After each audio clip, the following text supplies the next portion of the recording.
Bienvenidos, hoy nos metemos de lleno en algo que, bueno, puede parecer básico, pero es súper crucial para que la música suene pro, el manejo de los niveles y la dinámica.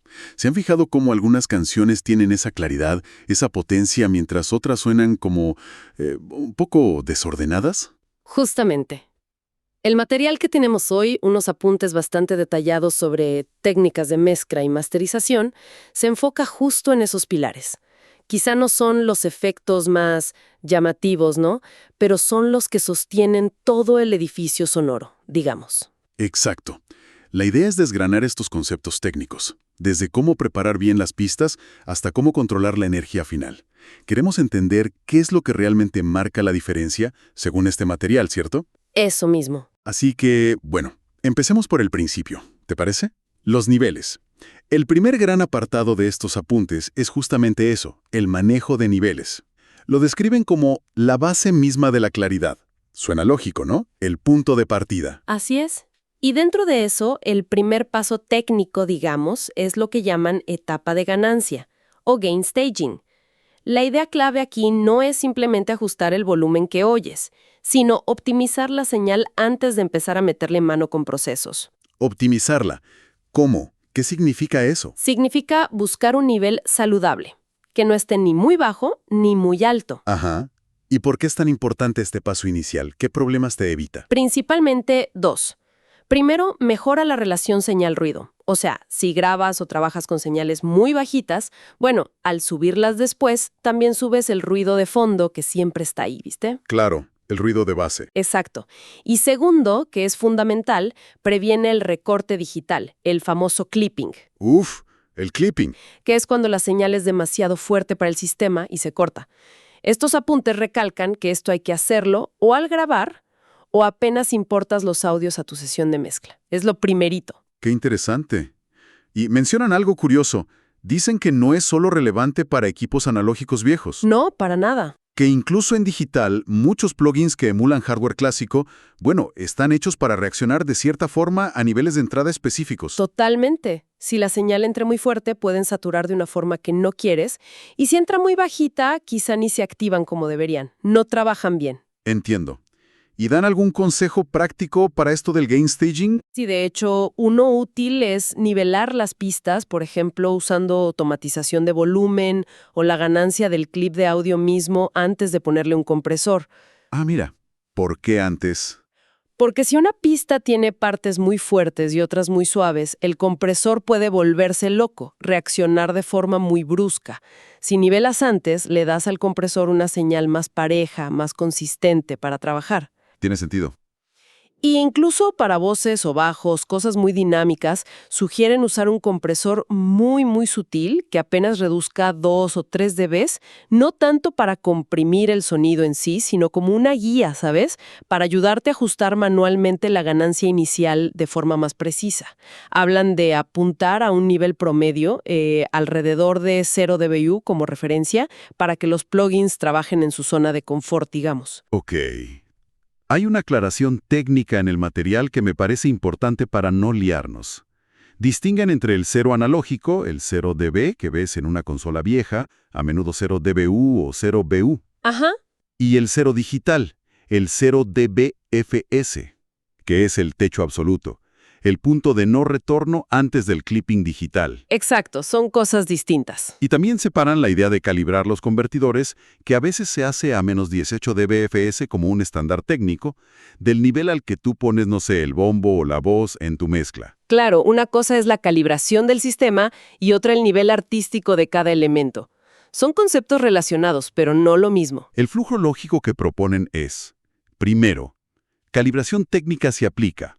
Segundo, etapa de ganancia pista por pista. Y tercero, ya el balance general de la mezcla. Entendido. Entonces, una vez que cada pista tiene su nivel de entrada saludable, llegamos al balance de volúmenes. Y aquí el material se pone como muy enfático, ¿no? Lo llaman el pilar más fundamental. Sí, le dan muchísima importancia. Incluso dicen que un buen balance puede ser el 90% de una mezcla exitosa. A ver, ¿no será mucho? Podría parecer exagerado, sí, pero la argumentación tiene su lógica. Piensa que el balance es la relación entre todo, la estructura. Si la voz está hundida o la batería te tapa todo, no hay EQ ni compresor mágico que arregle eso de raíz. Claro, es la base. Un error ahí y la canción suena débil o confusa, sin importar cuántos plugins carísimos le pongas encima. De hecho, rescatan una frase clave. Un buen balance con pocos procesos siempre sonará mejor que un mal balance maquillado con muchos. Eso es fuerte. Y muy cierto, creo. Y sí, requiere tiempo y oído. Sugieren que solo ajustar los niveles relativos, los faders, puede llevar fácil de 4 a 10 horas de trabajo concentrado. ¡Wow! 4 a 10 horas solo moviendo faders. Eso sí que pone las cosas en perspectiva. Entonces, la recomendación práctica que dan es bastante radical, ¿no? No añadir ningún procesador, ni EQ, ni compresión, hasta que la canción suene lo mejor posible solo con volumen. Esa es la disciplina que proponen, sí. Empezar por el elemento central, quizás la base rítmica, batería y bajo. Luego meter la voz, encontrar su lugar perfecto respecto a esa base. Y después ir sumando el resto, siempre buscando el equilibrio solo con los faders de volumen. Disciplina pura. Y otro punto crucial que mencionan para ser consistente. Intentar mezclar siempre manteniendo un volumen de escucha constante en los monitores, que no esté subiendo y bajando el volumen general todo el tiempo. Ajá, para calibrar el oído, tener una referencia estable. Exacto. Y también sugieren empezar el balance escuchando en mono. ¿Por qué en mono? ¿Cuál es la lógica? La idea es que el mono es como el campo de batalla más difícil, digamos. Todos los sonidos pelean por el mismo espacio central. No tienes el truco del estéreo para separar cosas. Claro, todo está ahí, en el medio. Si consigues que los elementos se entiendan, que se distingan y funcionen bien en mono, es casi seguro que van a sonar todavía mejor cuando los abras al estéreo. Hacerlo al revés puede ser engañoso. A veces el espacio estéreo te puede estar tapando problemas de frecuencias que chocan o elementos que se enmascaran. ¿Y te tienta a arreglarlo con EQ o compresión? Exacto. Un mal balance te lleva casi inevitablemente a sobreprocesar para hacer sitio, cuando quizás un simple ajuste del fader era la solución más limpia y elegante. Y hablando de estéreo, eso nos lleva derechito al siguiente punto: panorama y estereofonía. O sea, cómo distribuimos los sonidos de izquierda a derecha. Dicen que una mala gestión de esto puede hacer que la mezcla suene confusa o plana. ¿Y cómo secta el panorama la claridad, concretamente? Bueno, una técnica interesante que mencionan es panear algunos elementos secundarios como guitarras rítmicas, sintes de acompañamiento, esas cosas, un poco hacia los lados. No al extremo, pero sí abrirlos. Ajá. Y esto puede, como por arte de magia, dejar más espacio libre en el centro para que la voz principal, o el bombo, o el bajo, se definan mucho mejor. A veces sin necesidad de ecualizarlos o comprimirlos más. O sea, limpias el centro moviendo cosas a los lados. Exacto. Explican que funciona por la ley de panorama, que básicamente es cómo nuestro cerebro interpreta las diferencias de volumen entre el oído izquierdo y derecho para ubicar un sonido en el espacio. Creamos separación. Pero ojo, también advierten sobre un error común. El Big Mono. ¿Qué es eso? Suena raro. Suena raro, sí. Se refieren a la tendencia de usar demasiados sonidos que ya de por sí son estéreo. Sintetizadores con efectos súper amplios, reverbs gigantescas en un montón de pistas. Ah, ok.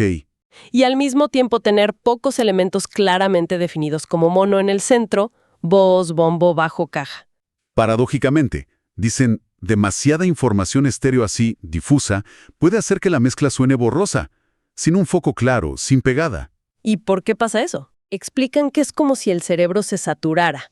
Demasiada información lateral que procesar y entonces pierde la capacidad de enfocarse en los elementos centrales, los que suelen llevar el peso de la canción. Entonces, la recomendación es ser más selectivo con las pistas estéreo. Exactamente. Usar pistas estéreo cuando el sonido lo pide. No. Un piano grabado bien en estéreo, un coro. Pero muchas veces sugieren que es más efectivo construir la imagen estéreo usando varios sonidos mono y paneándolos tú estratégicamente. Controlar tú dónde va cada cosa. Eso. Y un punto clave que repiten, la compatibilidad mono. Es vital, dicen, chequear constantemente cómo suena la mezcla en mono, no solo en estéreo. ¿Y por qué es tan vital? Porque muchísima gente escucha música en dispositivos mono, teléfonos, muchos altavoces Bluetooth, sistemas de sonido en bares o discotecas a veces están en mono. Cierto. No lo piensas, pero es verdad. Entonces, la regla que proponen es, si suena bien en mono, casi seguro sonará bien en estéreo. Pero al revés, no siempre es cierto. Una mezcla puede sonar espectacular en estéreo y derrumbarse en mono si no tuviste cuidado. Buen punto. ¿Y mencionan herramientas específicas para controlar la imagen estéreo? Sí, hablan de los ecualizadores mid-side, que son interesantes porque te permiten procesar de forma separada la información que está en el centro, el mid, de la que está en los lados, el side. Por ejemplo. Por ejemplo, podrías realzar un poquito los agudos solo en los lados para dar aire a la mezcla sin afectar la voz que está en el centro. O al revés, controlar un exceso de graves en los lados que puede estar embarrando todo sin tocar el bajo que está en el centro. Es una herramienta bastante quirúrgica para eso. Muy bien. Hemos cubierto la base de los niveles, la ganancia inicial, el balance fundamental y el panorama para crear espacio. Parece que ya tenemos una estructura bastante clara. Pero, ¿qué pasa con la energía dentro de cada sonido? Ese golpe, esa pegada, esa consistencia. Eso nos lleva al segundo gran pilar del que hablan, el control de la dinámica. Exacto. Aquí ya entramos en el terreno de la compresión, la limitación e incluso el clipping usado a propósito. Empecemos por la compresión. El material es súper claro en esto. La función principal de un compresor es controlar el rango dinámico de un sonido. O sea, la diferencia entre sus partes más fuertes y más fuertes. Eso mismo. No es simplemente una herramienta para subir el volumen, aunque a veces lo parezca. Su objetivo es controlar esa variación de nivel. ¿Y cómo se logra ese control? ¿Con qué parámetros? Principalmente con el ataque, attack, y la liberación, release. Ajustándolos bien, estratégicamente, puedes darle forma al carácter del sonido. Un ataque rápido, por ejemplo, puede controlar picos iniciales muy agresivos, como en una caja o una percusión. Ajá. Mientras que un ataque más lento deja pasar ese primer golpe, ese transitorio inicial, y actúa más sobre el cuerpo del sonido, dándole como más sustain. Y el release controla cuánto tiempo tarda el compresor en dejar de actuar una vez que la señal baja del umbral. Suena complejo. Lo es un poco al principio. La clave, insisten mucho en esto, es que no hay ajustes universales. No hay una receta mágica que funcione para todo. Depende totalmente del sonido que tienes delante y de qué quieres lograr con él. Hay que entender el porqué de cada ajuste, no solo copiar números de un tutorial. ¿Dan ejemplos concretos de usos? Sí, dan varios. Para voces, por ejemplo, mencionan de nuevo que la automatización de volumen previa es ideal, como hablamos antes. ¿Para nivelar primero? Exacto. Y luego un compresor rápido, tipo el clásico 1176 que tiene ataques rapidísimos, entre 20 y 800 microsegundos, puede ser útil para controlar esas consonantes explosivas, las P's, las T's, y dar una sensación de presencia más constante, más en tu cara. Ok, para estabilizarla. Sí. Para bajos tipo 808, curiosamente, mencionan más una técnica de producción. Usar el glide o portamento en el sampler para suavizar las transiciones entre notas y así controlar la dinámica desde la creación misma del sonido. Mira qué interesante. Controlar dinámica sin compresor. A veces se puede. Y sobre el release del compresor, sugieren ajustarlo al carácter del sonido. Quizás un release más lento para una interpretación vocal muy dinámica, muy nerviosa para suavizarla un poco, o al contrario, un release más rápido si el sonido original es un poco apagado y quieres darle más vida, más movimiento. También hacen una distinción entre compresores pensados para canales individuales, que suelen ser mono, y a veces tienen menos headroom, menos margen antes de distorsionar, y compresores diseñados para grupos o para el bus de mezcla, como los estilo API o SSL clásicos, que están preparados para manejar señales más complejas, más densas, y tienen más headroom. Para aguantar más nivel, digamos. Exacto. Y mencionan una técnica poderosa, la compresión paralela. Ah, esa la he oído nombrar. ¿Cómo funciona? Consiste en mezclar la señal original sin comprimir con una versión muy, muy comprimida de la misma señal. Creas una pista duplicada, la comprimes a tope y luego la mezclas sutilmente por debajo del original. ¿Y qué consigues con eso? El resultado, explican, es que aumentas la densidad y el volumen percibido de la pista, pero sin aplastar por completo la dinámica natural de la pista original, porque sigues teniendo esa señal limpia ahí. Es como tener lo mejor de los dos mundos, pegada y dinámica. Suena bien esa técnica. Ahora, pasemos a los limitadores, que a veces se confunden con los compresores, ¿no? Pero el material los diferencia claramente. Totalmente. Un limitador tiene un propósito muy, muy específico. Actuar como un muro de ladrillo sónico. Evita que cualquier pico de señal supere un umbral que tú le marcas. Punto. Un techo. Muy rápidos y excesivos, esos que se escapan. No está pensado para modelar el sonido o controlar la dinámica general como un compresor. Y aquí, ojo, lanzan una advertencia seria. ¿Cuál? Usarlos de forma agresiva, sobre todo durante la mezcla, es muy destructivo. Puede generar distorsión que se oye, incluyendo artefactos digitales feos llamados aliasing, y lo peor, aplastar por completo el rango dinámico. Te deja la música sin vida, sin impacto, ¿sabes? Plana. Hay que usarlos con cuidado, entonces. ¿Hay diferencias entre los limitadores de software y los de hardware? Mencionan que los limitadores de software modernos suelen tener una ventaja importante, la función de look ahead. Look ahead. Mirar adelante. Y a menudo más transparente que muchos limitadores analógicos que reaccionan a posteriori. Ah, tecnología. En la etapa final, en la masterización, dicen que su uso debe ser muy sutil.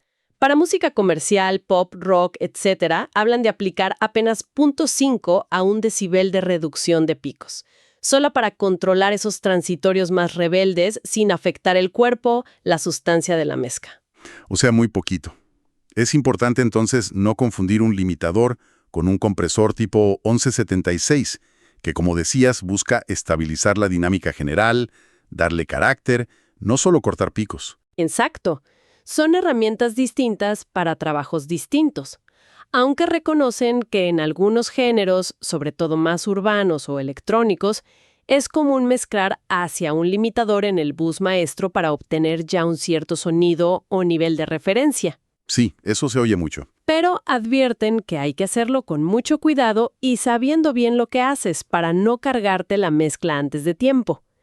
La filosofía que proponen no se basa en mirar cuánto marca el medidor de reducción de ganancia, sino en escuchar. Se limita lo necesario para controlar los picos sin que el sonido se sienta aplastado, sin que pierda vida, sin que distorsione de forma fea. El oído manda. el oído siempre manda. Y muy relacionado con esto está el concepto de clipping o recorte. ¿Qué nos dice el material sobre esto? Explican que el clipping ocurre cuando la forma de onda intenta pasar del nivel máximo digital, el 0 dBFS, y como no puede, su parte de arriba o de abajo o ambas se corta, se aplana, como si le pasaras una tijera. Vale. Y distinguen entre soft clipping, que es un recorte más gradual, más suave, que a menudo introduce armónicos y se parece un poco a la saturación. Ajá, como la distorsión caída. Algo así. Y el hard clipping, que es un corte abrupto, instantáneo, mucho más agresivo. ¿Y esto del clipping es siempre malo? Porque a veces oyes a gente que dice que lo usa creativamente. Curiosamente, el material indica que no siempre es malo. Puede usarse de forma intencional y controlada. Sobre todo el soft clipping, la saturación. Puede añadir carácter armónico, engordar un sonido y aumentar el volumen percibido. Incluso dicen que a veces puede domar transitorios muy agresivos de percusión de forma más transparente que un compresor muy rápido. O sea, ¿puede ser una herramienta más? Puede serlo, sí. Por supuesto, el clipping no deseado, el que ocurre por accidente porque te pasaste con la ganancia en algún lado, ese sí es perjudicial. Y dan una advertencia interesante. Dicen que es más fácil generar artefactos feos, distorsión indeseada, al clipear sonidos que tienen un tono definido, como un bombo con nota, un pom, que sonidos sin un tono claro, como un hi-hat, un shh. Buen dato. Y desmienten un mito. Dicen que hoy en día ya no es necesario forzar el clipping en los convertidores de audio para ganar volumen, como se hacía quizás hace años. Las herramientas digitales actuales ofrecen formas mucho más limpias y controladas de lograr sonoridad sin tener que recurrir a eso. Entendido. Hemos cubierto las herramientas técnicas principales para niveles y dinámica: gain staging, balance, paneo, compresión, limitación, clipping. Pero una y otra vez el material como que vuelve a ideas más fundamentales, ¿no? Más allá de los botones y los plugins. Hablemos de esos fundamentos y del flujo de trabajo que proponen. Sí, totalmente. Hay un mensaje transversal muy, muy fuerte en todos estos apuntes. La herramienta más importante que tienes es tu oído. El oído. Sí. Las decisiones críticas, las que de verdad definen la calidad de la mezcla, se toman escuchando atentamente, no mirando obsesivamente los medidores o los gráficos de un analizador de espectro. Insisten mucho en la necesidad de entrenar el oído, de desarrollar una memoria auditiva que te permita identificar problemas y saber qué tipo de solución aplicar. Y relacionado con escuchar, critican bastante la práctica de trabajar con pistas en solo, aisladas del resto. ¿Por qué tanto énfasis en mezclar siempre en contexto? Es que es fundamental. La música es interacción pura. Un sonido nunca existe en el vacío, ¿sabes? Su percepción cambia totalmente dependiendo de lo que suena a su alrededor. Claro. Procesar una guitarra en solo hasta que suene perfecta no sirve de nada si luego cuando la pones con el resto de la mezcla, choca con la voz o desaparece detrás de los teclados.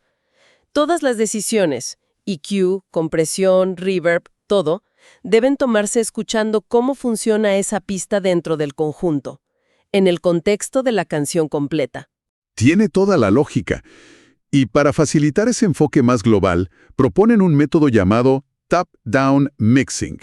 ¿En qué consiste eso? Suena como de arriba a abajo. Exacto. Esa es la idea. Empezar aplicando procesos generalmente sutiles en el bus de mezcla principal, o en subgrupos. Por ejemplo, un poco de EQ general para dar cohesión o una pizca de compresión glue para pegar todo. Ajá, empezar por el todo. Sí, y solo después, si realmente hace falta, bajar a ajustar pistas individuales. Argumentan que esto te ayuda a mantener la perspectiva global, a tomar decisiones más coherentes con el sonido general que buscas y, muy importante, a evitar el sobreprocesamiento de pistas individuales. A veces un pequeño ajuste general era suficiente y te ahorras tocar 20 pistas. Te facilita la vida y evitas pasarte de rosca, digamos. Exactamente. Otro punto que repiten casi como un mantra es la calidad de la fuente. La grabación original. Fundamental. Es que no hay vuelta que darle. Una mala grabación, un sonido de mala calidad desde el origen, te impone unas limitaciones enormes. Intentar arreglar en la mezcla problemas de una mala toma con eco extrema o reducción de ruido súper agresiva. Termina sonando peor, ¿no? A menudo sí. Degrada más el sonido y te consume un tiempo y una energía brutales. La calidad empieza en la fuente. Si la toma es buena, la mezcla fluye mucho mejor. Y como consecuencia de eso, sugieren trabajar con sonidos crudos o sin procesar siempre que sea posible, desde la etapa de producción. Sí, porque son más maleables, más flexibles. Un sonido que ya te llega con una reverb enorme impresa o muy comprimido de origen es mucho más difícil de integrar limpiamente en una mezcla nueva. Prefieren tener el control total en la etapa de mezcla para decidir ellos qué necesita cada sonido. Y conectando todos estos puntos, llegan a una conclusión interesante sobre dónde conviene invertir el dinero. Argumentan que antes de gastar fortunas en los últimos plugins que salieron, ¿Que siempre hay uno nuevo? siempre, la inversión más rentable para mejorar de verdad tus mezclas es asegurar una buena acústica en tu sala de trabajo y contar con monitores o auriculares que sean fiables, de buena calidad. La acústica y el monitoreo. Sí, porque sin un entorno de escucha preciso, todas las decisiones que tomes de EQ, de balance, de compresión, estarán basadas en información falseada por tu sala o tus altavoces. Estarás corrigiendo problemas que no existen o dejando pasar otros que sí están ahí. Es como intentar pintar un cuadro con gafas de sol puestas. Exactamente. Una analogía perfecta. E incluso sugieren que si tu sala no tiene ningún tratamiento acústico, unos buenos auriculares profesionales pueden ser una referencia más fiable que unos monitores sonando en una mala sala. Interesante. También hacen hincapié en diferenciar bien los roles, producción, mezcla y masterización. ¿Por qué es tan importante esa separación para ellos? Principalmente para evitar confusiones y, sobre todo, expectativas irreales. Recalcan mucho que la masterización no es una etapa para arreglar problemas fundamentales de la mezcla. No es magia. No es magia, ni su función principal es simplemente subir el volumen a lo loco. El mastering es el último control de calidad. Su trabajo es pulir detalles finales, asegurar la coherencia sonora entre distintas canciones, si es un álbum, por ejemplo, optimizar la mezcla para los diferentes formatos de distribución, streaming, CD, vinilo. Y algo más, ¿no? Y algo crucial, aportar un par de oídos frescos. Un ingeniero de mastering trae una perspectiva objetiva, experimentada, y es capaz de detectar desbalances sutiles o problemas técnicos que el ingeniero de mezcla, quizás ya fatigado después de horas o días trabajando en la misma canción, pudo pasar por alto. Es un seguro de calidad. Esa mirada externa es valiosa. Y hablando de fatiga, el último consejo práctico pero fundamental que mencionan es simple pero vital. Tomar descansos regulares. Tan simple como eso. Sí, pero es clave. La fatiga auditiva es real y nos pasa a todos, y degrada muchísimo nuestra capacidad de juicio. Si te das cuenta de que estás subiendo constantemente el volumen para poder escuchar los detalles, Mala señal. es una señal inequívoca de que tus oídos están cansados. Es el momento de parar. Levántate, date una vuelta, descansa un rato y vuelve más tarde con una percepción renovada. Vas a tomar decisiones mucho más precisas. Totalmente de acuerdo. Bueno, haciendo un balance final de todo lo que hemos explorado en este material, queda bastante claro que dominar los niveles y la dinámica va mucho más allá de saber qué hace cada botón de un compresor o mover un fader. Sí, es más profundo. Implica, por un lado, entender la técnica. Claro, gain staging, balance, panorama, compresión, limitación, clipping. Pero sobre todo parece que insisten en cultivar el oído como la guía principal, trabajar con método, con un flujo de trabajo lógico y nunca, nunca perder de vista el contexto musical global, la canción entera. Totalmente. Esa insistencia en el oído, en mezclar escuchando el todo y no las partes aisladas, y en valorar los fundamentos, la calidad del sonido original, la fiabilidad de tu entorno de escucha, por encima de la acumulación de tecnología. Ese es como el hilo conductor de todos estos apuntes técnicos. Y para dejar una idea ahí picando, basándonos en esa fuerte recomendación de escuchar el todo y no solo las partes. Si realmente nos tomamos en serio esa idea de escuchar el todo desde el principio, ¿cómo podría eso transformar la manera en que abordamos la creación o la selección de sonidos ya en la etapa más temprana, en la producción, pensando ya en cómo van a encajar y funcionar dentro de la mezcla final completa? Es una excelente pregunta para reflexionar. Cambiaría mucho el enfoque, seguramente. Da para pensar. Bueno, hasta aquí nuestro análisis de hoy sobre el manejo de niveles y dinámica. Conceptos esenciales, sin duda, para cualquiera que aspire a un sonido pulido, profesional y, sobre todo, musical.